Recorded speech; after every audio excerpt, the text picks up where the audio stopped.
Good morning, LVCP. Today is Wednesday, September 5th, 2012. If you do not have your school planner yet, please pick them up in the office for $10 each.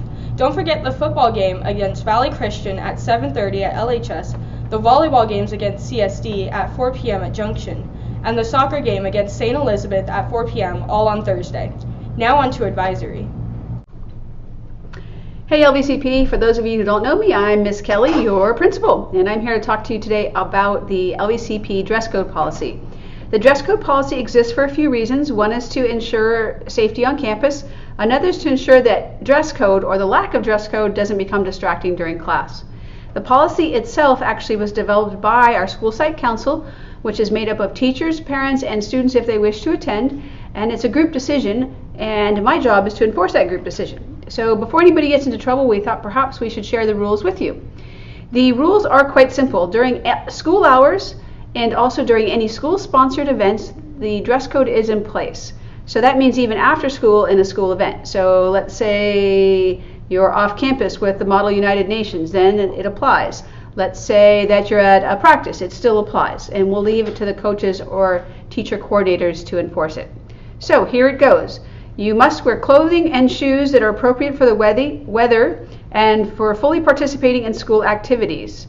The following items are not permitted: see-through or revealing shirts, low-cut tops or dresses, any bare midriff tops, clothing that fails to conceal your underwear, shorts or skirts shorter than the student's thumb when the arms are held down by the sides. So that means that your shirts and skirts have to hit here when your hand is that way down the side of your leg.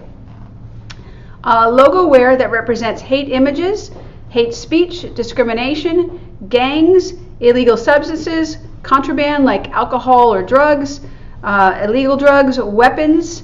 That's sort of the general part of it, but I think everybody knows what's acceptable and what's not. None of that can be worn at school. And what else? This includes but is not limited to items such as clothing, school supplies, lunch boxes, backpacks, jewelry, tattoos, and headwear. So anything you wear to school has to be appropriate in terms of what it says or what it shows.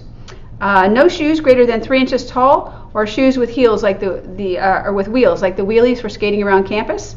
And tight open-toed sandals are permitted, and at the moment we're going to allow sandals. And I will follow up with you later in the year if I hear otherwise from school council. But for right now, flip-flops and sandals are okay.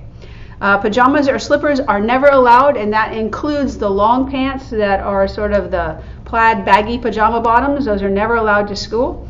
And then headwear and dark glasses may be worn outside only. So we have a threshold rule here at school, which is anytime you walk through a door, the hat has to come off. That includes hats, hoodies, and any kind of beanie or wool cap. The only exception to that would be for religious observation, in which case you just need to let the staff know. The dress code, like I said before, is not negotiable. I have to enforce it. The first violation is typically a warning, but the second violation is detention and a phone call home, and it just continues to get worse from there. So I would really prefer that you would all do the right thing the first time, and then we don't have to worry about it. Any kind of repeated dress code violations become problematic for me, because then I have to get pretty strict. So that's it.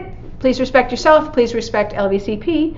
And I will see you out and around campus. Thanks. Have a great day, Hawks.